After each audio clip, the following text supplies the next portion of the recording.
नमस्कार, आप देख रहे हैं के न्यूज़ नेशनल। मैं हूं आपके साथ मानसी। समाचार शुरू करने से पहले एक नज़र हेडलाइंस पर। विधानसभा का सत्र 9 सितंबर से शुरू होने जा रहा है। विधायकों की ओर से लगाए जाने वाले प्रश्नों को लेकर विधानसभा कई विधायकों के निशाने पर। केंद्र की मोदी सरकार के नेशनल मॉनिटाइजेशन पाइपलाइन के विरोध में गुरुवार को प्रदेश भर में युवा कांग्रेस का हल्ला बोल दिया।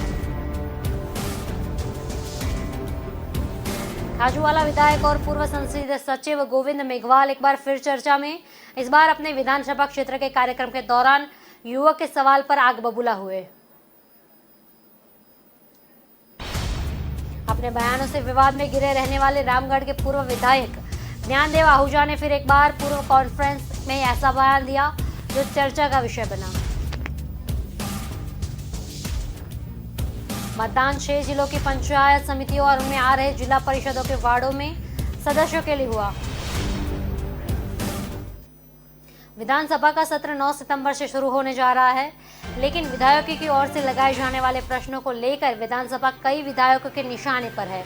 भाजपा के कई विधायकों ने प्रश्न लगाने की कोशिश की, लेकिन विधानसभा में प्रश्न लेने से इनकार कर दिया। इन विधायकों को उपनेता प्रतिपक्ष राजेंद्र राठौड़, सतीश पूनिया भी शामिल हैं। गौरतलब है कि सरकार ने पिछली बार सत्रावसान नहीं किया। यह सत्र छठे सत्र का अगला चरण है। बजट सत्र में एक विधायक 100 तारांकित और अतारांकित प्रश्न लगा सकते हैं। बजट सत्र में ज्यादातर का कोटा तो पूरा हो चुका है या फिर 5-7 प्रश्न कम है। नया सत्र नहीं होने से इस सत्र में 100 प्रश्नों का जिस विधायक का कोटा पूरा हो चुका है उसके प्रश्न विधानसभा से लेकर इनकार कर रही है। प्रश्न लगाने की कोशिश करने वाले ऐसे करीब 25 से ज्यादा विधायक हैं। इनमें से ज्यादातर विधायक विपक्ष के निजीकरण में हैं।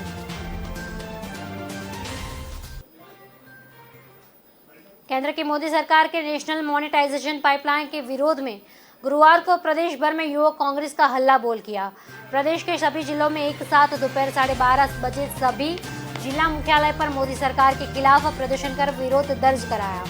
राजधानी जयपुर में जिला कलेक्टर पर युवा कांग्रेस कार्यकर्ताओं ने युवा कांग्रेस मुख्यालय से कलेक्टर तक रैली निकाली और जमकर नारेबाजी करते हुए प्रधानमंत्री नरेंद्र मोदी का पुतला फूंका।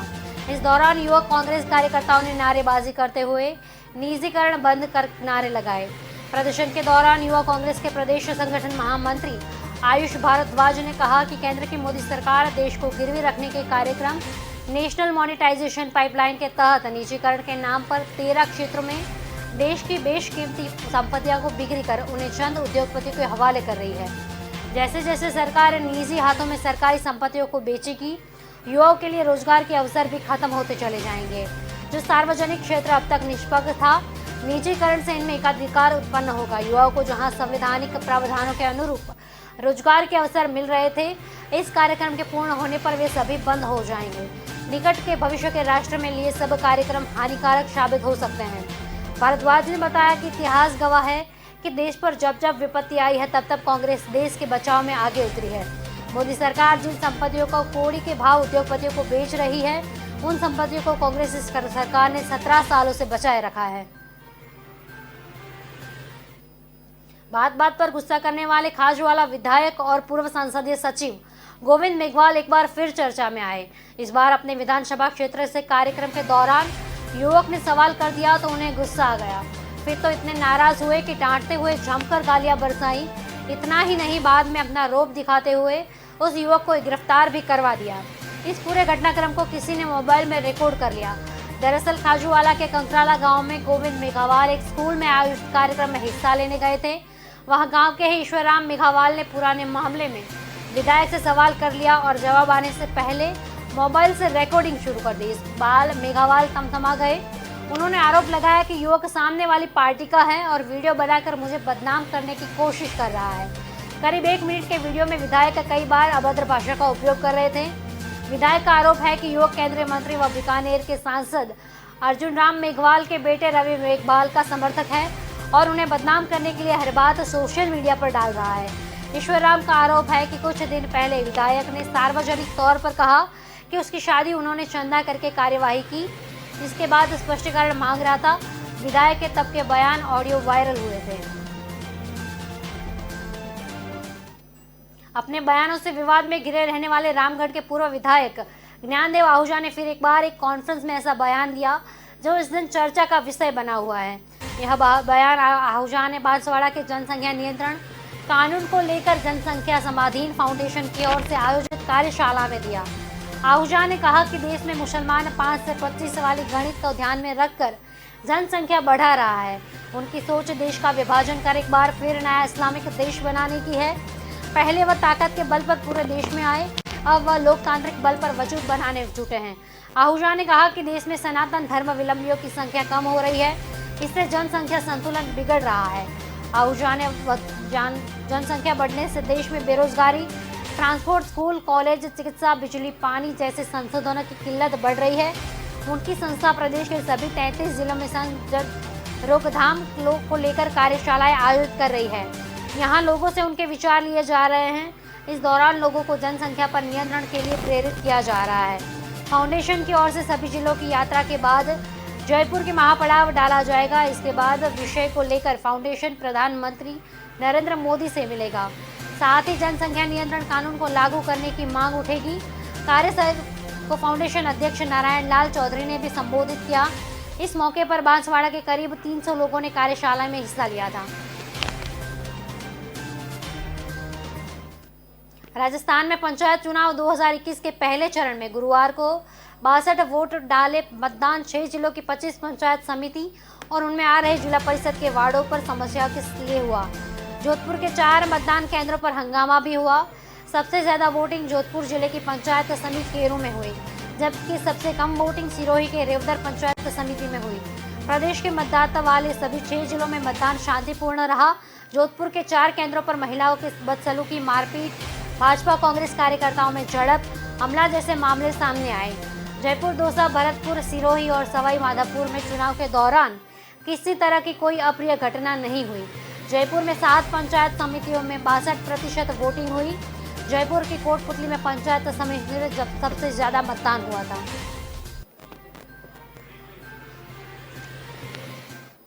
फिलहाल रुकते हैं एक छोटे से ब्रेक के लिए, तब तक जुड़े रहिए के न्यूज नेशनल के साथ।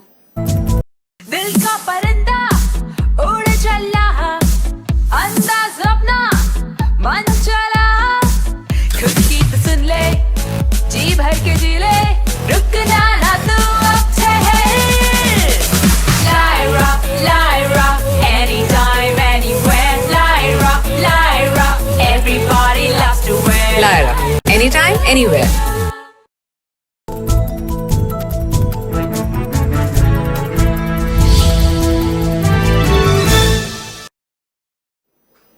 ब्रेक के बाद आपका स्वागत है। तो देखते हैं आगे की खबरें। फ्रांस और राज्य का वन विभाग मिलकर Rajasthan forestry and biodiversity development project शुरू करेंगी। इस प्रोजेक्ट पर चर्चा करने के लिए बुधवार को फ्रांस एजेंसी की AFD टीम बुधवार को जयपुर पहुंची। अरण्य भवन स्थित मुख्यालय ने टीम में वन विभाग में आला अधिकारियों से प्रोजेक्ट के बारे में विचार विमर्श किया। इस दौरान बैठक में प्रमुख शासन सचिव श्रेया गुहा ने इस परियोजना को तहत राजस्थान के लिहाज से बेहद महत्वपूर्ण बताते हुए कहा कि इसके माध्यम से पर्यावरण, वन तथा वन्य जीव संरक्षण के कार्य किए जाएंगे। AFD टीम की ओर से पूछे गए तमाम प्रशासनिक और वित्तीय प्रश्नों के उत्तर में गुहा ने जवाब दिए।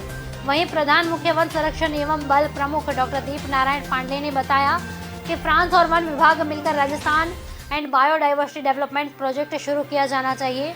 राज्य सरकार के अनुमोदन मिलने के बाद इस प्रोजेक्ट को पिछले वर्ष भारत सरकार को भिजवाया गया था।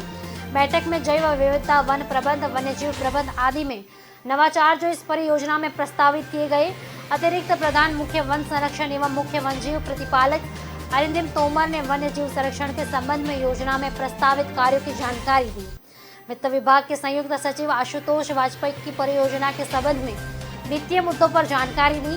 बैठक में प्रधान मुख्य वन संरक्षण विकास एसेग जैन, अतिरिक्त प्रधान मुख्य वन संरक्षण मूल्यांकन एवं प्रबोधन मनीष कुमार गर्ग, AFD टीम की ओर से अंकित तुलियासीन, अक्षित शर्मा सहित रूपरेखा बताई थी।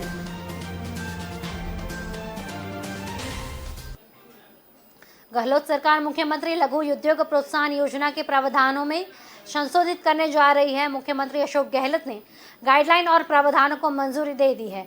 योजना में कर्ज और ब्याज अनुदान के लिए केंद्र सरकार की परिभाषा के अनुसार सूक्ष्म और लघु उद्यमी पात्र होंगे। ब्याज अनुदान के लिए आवेदन प्रक्रिया को कई स्तर पर सरल बनाया जाएगा। एमएसएमई उद्यमों को अब 10 करोड़ तक का कर्ज उपलब्ध करवाने के साथ मॉडर्नाइजेशन के लिए 1 करोड़ का कर्ज उपलब्ध कराया जाएगा। इस कर्ज में और जमीन के लिए कर्ज का 25% ब्याज अनुदान मिल सकेगा। योजना के नए प्रावधान के अनुसार कर्ज पर ब्याज अनुदान के लिए अब जिला स्तरीय टास्क फोर्स को आवेदन भेजने की अनिवार्यता नहीं होगी। ऐसे आवेदनों को अब नोडल अधिकारी के स्तर पर मंजूर किया जा सकेगा।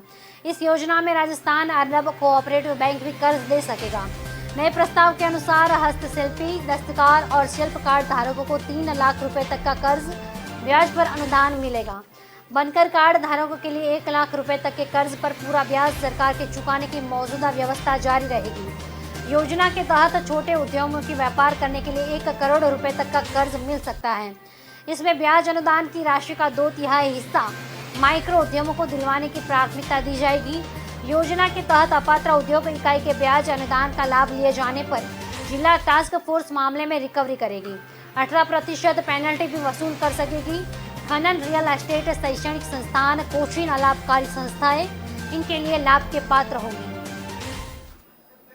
भरतपुर जिले के चिकसाना थाने इलाके में गांव हथेनी के रहने वाले आर्मी जवान राकेश सिंह शहीद हो गए। जवान की श्रीनगर में आतंकवादियों की पेट्रोलिंग करते समय सांस लेने में तकलीफ होने से कारण मौत हो गई। राकेश सिंह 9 RR बटालियन में तैनात थे। बटालियन के सूबेदार ने बताया कि श्रीनगर पुलवामा में राकेश सिंह आतंकियों के खिलाफ चलाए जा रहे सर्च ऑपरेशन में थे। राकेश सिंह ऊंची पहाड़ियों पर पेट्रोलिंग कर रहे थे, लेकिन कभी कभी ज़्यादा ऊंचाई पर ऑक्सीजन की कमी हो जाती है। पेट्रोलिंग करते समय राकेश को अचानक सांस लेने में तकलीफ होने लगी और उनकी मौत हो गई। राकेश सिंह को शहीद का दर्जा दिया गया। शुक्रवार सुबह उनका पार्थिव शव पैतृक गांव हथेनी लाया गया था। राजस्थान हाईकोर्ट ने केंद्र और राज्य सरकार को पानी की कमी पर नोटिस दिए हैं। कोर्ट ने 2 सप्ताह के समय देते हुए पूछा कि राज्य में पानी की कमी देखते हुए वाहनों की धुलाई में ड्राई वॉश तकनीक का इस्तेमाल क्यों नहीं किया जा रहा। जस्टिस संगीत लोढ़ा और जस्टिस महेंद्र गोयल ने यह आदेश सेवा फाउंडेशन की PIL पर दिए जनहित में याचिका में कोर्ट की जारी दी। विभिन्न कंपनियों को सर्विस स्टेशन और पेट्रोल पंपों पर वॉशिंग के दौरान मोटर गैरेज और अन्य स्थानों पर वाहन की धुलाई करने के लिए पानी का उपयोग किया जाता है। प्रत्येक कार की धुलाई में कम से कम औसत 125 लीटर तक का पानी इस्तेमाल किया जा रहा है। कोर्ट से गुहार लगाई है कि प्रदेश में बढ़ते पेयजल संकट को ध्यान में रखते ड्राई वॉश के जरिए वाहन धुलाई को अनिवार्य किया जाए। राजस्थान में तो हमेशा ही पेयजल संकट के हालात में रहे हैं। राजस्थान में देश का 10% भूभाग है, जबकि देश का 1% ही जल राज्य में है। ऐसे विषम परिस्थितियों को मद्देनजर सरकार को निर्देशित किया जाए कि वाहनों की धुलाई के लिए ड्राई वॉश की तकनीक का उपयोग अनिवार्य है। ड्राई वॉश तकनीक में वाहनों पर विशेष फोम लगाकर विशेष किस्म के कपड़े से उसे साफ कर दिया जाता है, जिसमें पानी की धुलाई की तरह ही गाड़ी की सफाई हो जाती है। फर्जी मतदान के संदेह में महिला से अभद्रता, ओढ़ना खींचना। डांगेवास थाना अंतर्गत बिसलपुर गांव के मतदान केंद्र पर गुरुवार दोपहर एक महिला पर फर्जी मतदान करने के आरोप लगाकर ग्रामीणों ने जमकर हंगामा मचाया। महिला से अभद्रता की गई और घूंघट खींच लिया गया। विरोध के बीच महिला को चेतक में बिठाकर मतदान केंद्र से बाहर निकालने पर ग्रामीण ने पुलिस पर मिलीभगत के आरोप लगाकर नारेबाजी की। सहायक पुलिस आयुक्त राजेंद्र प्रसाद दिवाकर ने बताया कि पंचायत चुनाव के तहत बिसलपुर गांव के स्कूल में मतदान के दौरान दोपहर में एक महिला अंदर पहुंची। इसको लेकर एक पार्टी से जुड़े ग्रामीण विरोध में उतर आए। वो महिलाओं पर फर्जी मतदाता होने का आरोप लगाने लगे। ग्रामीणों ने महिला को घेर लिया और जमकर विरोध जताना शुरू कर दिया। इस बीच पुलिस वहां आई और बीच बचाव किया। इसको लेकर ग्रामीण और गुस्सा हो गए। वो महिला को बचाने का आरोप लगाने लगे। महिला सिपाहियों के साथ पुलिस ने महिला के मतदान कक्ष के अंदर से बाहर लेकर आई। इस दौरान महिला व पुरुषों ने महिला को घेर लिया और विरोध करने लगे। महिला से धक्का मुक्की करने लगे। हालांकि पुलिस ने अभद्रता से इनकार किया है, लेकिन पुलिस का कहना है कि महिलाओं के साथ अभद्रता व घूंघट खींचने की कोशिश की गई थी। पूरे मामले में वीडियो सोशल मीडिया में वायरल हो रहे हैं। अभी रुकते हैं एक छोटे से ब्रेक के लिए, तब तक जुड़े रहिए के न्यूज नेशनल के साथ। चाय तैयार है। मैं चेंज करके आती हूँ। मैं चेंज करके आती हूँ। मैं चेंज करके आती हूँ। लायरा का नया कलेक्शन, बहाने कम पड़ जाएंगे पर स्टाइल्स नहीं। Lyra, time to style.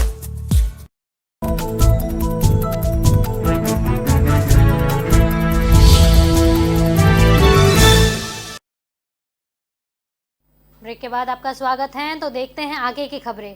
Barmer में बुधवार शाम पर मिग क्रैश होने की सूचना पर हड़कंप मच गया। कलेक्टर एसपी अधिकारियों को सूचित किया गया। जानकारी मिली कि मालसार भराटिया के पास हीरालाल के खेत में मिग क्रैश हो गया। पायलट सुरक्षित है। घटना स्थल पर पहुंचने के बाद पता चला कि वायुसेना की टीम रात भर ऑपरेशन चलाकर मलबा इकट्ठा किया। खेत मालिक हीरालाल ने आंखों देखा हाल बताते हुए कहा कि बुधवार शाम को 5:30 बजे तक आसमान में तेज आवाज के साथ एक मिग 21 उड़ रहा था, जो काफी नीचे था।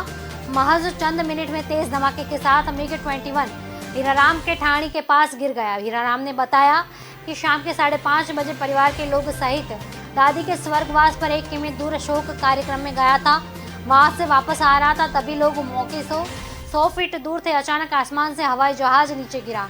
उसकी आवाज़ इतनी जोरदार थी कि वो डर गया। इसके बाद उसकी आंखें खोली तो चारों तरफ ठाणी में आग लगी हुई थी। कोरोना काल में 542 दिन में गुरुवार को 3 रिकॉर्ड बने। पहली बार ऐसा मौका आया जब देश के सभी राज्यों में सबसे कम रोगी राजस्थान में आए। बीते 24 घंटों में प्रदेश में सिर्फ 3 रोगी मिले। यह प्रदेश में 530 दिन यानी 1.5 साल के न्यूनतम रोगियों का रिकॉर्ड है। इसके अलावा किसी भी रोगी की मौत नहीं हुई। अगस्त में अब तक कोरोना से एक भी जान नहीं गई। यह खबर ऐसे समय में आई जब पूरे केरल में संक्रमण के रिकॉर्ड टूट रहे थे। दूसरा रिकॉर्ड प्रदेश के कुल 30,000 सैंपल लिए गए, इनमें सिर्फ 3 रोगी मिले। तीसरा रिकॉर्ड प्रदेश में दूसरी डोज लगाने वालों का आंकड़ा गुरुवार को 1 करोड़ पार चला। जिनका 100 सवाल पूछने का कोटा पूरा हो गया है, विधायकों की संख्या करीब 24 घंटे के आसपास है। वहीं करीब 150 साल विधायक ऐसे हैं जिन्हें पिछली बार तय कोटे के 100 सवाल नहीं पूछने का फायदा इस बार होगा। वे सवाल पूछ सकेंगे। इसमें सबसे ज्यादा कांग्रेसी विधायक हैं। दरअसल विधानसभा के सदस्यों की ओर से लगाए जाने वाले सवालों की संख्या सीमित रहेगी। उसकी वजह से कि सदन में एक सत्र में एक सदस्य 40 तारांकित और 60 अत्रांतिक सवाल लग सकता है। ऐसे में सदन में सबसे ज्यादा सवाल लगाने से सक्रिय रहने वाले सदस्य जिन्होंने अपने सवाल का कोटा पूरा कर लिया, इस सत्र में सवालों से वंचित रहने वाले हैं। बीजेपी के उपनेता प्रतिपक्ष राजेंद्र राठौड़ ने कहा कि विधानसभा की इस व्यवस्था का असर ये पड़ेगा कि सक्रिय विधायक निष्क्रिय हो जाएंगे। यह कांग्रेस की एक सोची समझी साजिश का पार्ट है, क्योंकि इसका असर सबसे ज्यादा बीजेपी पर पड़ा है। यही विधायक वासुदेव देवनानी व पार्टी प्रवक्ता रामलाल शर्मा ने कहा कि 6 महीने में इतना कुछ घट जाता है कि जनता से जुड़े सवाल करना जरूरी होता है। सत्र की आड़ में ऐसे सक्रिय सदस्यों को सवाल लगाने की अनुमति नहीं देनी होगी। उसके साथ अन्याय है, सक्रियता का अभिशाप हो गई है।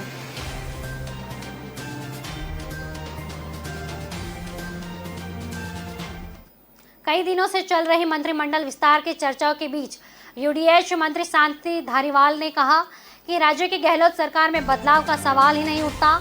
मंत्रिमंडल विस्तार का फैसला मुख्यमंत्री करेंगे। मैं सरकार के प्रमुख बॉडी जरूर हूं, लेकिन मुख्यमंत्री का सलाहकार नहीं हूं। गुरुवार को अलवर में प्रशासन शहरों के संग अभियान की संभाग स्तरीय कार्यशाला के मौके पर उन्होंने यह बात बताई थी। धारीवाल ने कहा कि जिन कॉलोनियों में अभी तक पट्टे नहीं मिले या जमीन का मुआवजा नहीं मिला, उन्हें जल्दी सभी लोग के पट्टे मिलेंगे। मुआवजा की राशि भी पूरी मिलेगी। इधर जयपुर में प्रशासन शहरों के संग अभियान के दौरान अपने संबोधन में उन्होंने कहा कि इस बार अभियान के नवाचारों के साथ विभिन्न एक्ट व नए प्रावधान का समावेश करेंगे। आर्थिक विकास को बढ़ावा दिया जाएगा। उन्होंने सभी नगर पालिकाओं व परिषदों में सभापतियों से आग्रह किया कि जन सेवा के मिशन की तरह सभी लोगों को आधिकारिक पट्टे जारी किए जाएंगे। एमबीबीएस अस्पताल प्रशासन की लापरवाही का खामियाजा न्यूरोलॉजी विभाग की स्ट्रोक यूनिट में भर्ती मरीजों को भुगतना पड़ रहा है। स्ट्रोक यूनिट में लगे 500 एसी बंद है। यह यूनिट पूरी तरह से एक पैक है। गर्मी के चलते वार्ड में गंभीर मरीज व तीमारदार परेशान हैं। उन्हें हाथ के पंखों से हवा करनी पड़ती है या फिर घर से पंखा लाना पड़ता है। ऐसा लग रहा है कि मरीजों की परेशानी अस्पताल प्रशासन को कोई सरोकार ही नहीं। डॉक्टर रोज वार्ड में दौरा करते हैं, नर्सिंग स्टाफ भी तैनात रहता है। इसके बाद भी जिम्मेदार आंखें मूंद कर बैठे हैं। इधर डर के कारण मरीज व तीमारदार कुछ भी बोलने से बचते हैं। स्ट्रोक यूनिट में भर्ती मरीज व तीमारदार गर्मी से परेशान हो रहे हैं। जबकि हाल ही में कोटा दौरे पर आए मंत्री चिकित्सा सुविधा विस्तार पर लेकर बड़ी बात करके गए। अस्पताल अधीक्षक डॉक्टर नवीन सक्सेना ने बताया कि 2 एसी बारिश के दौरान ही खराब हुए। 3 एसी के कॉपर लाइनें चोरी हो गई। नर्सिंग स्टाफ को कॉपर लाइन चोरी की शिकायत देनी चाहिए थी। ठेकेदार से बात हो गई तो सुबह नई कॉपर लाइन डलवा देंगे। खराब एसी को भी ठीक करवाएंगे।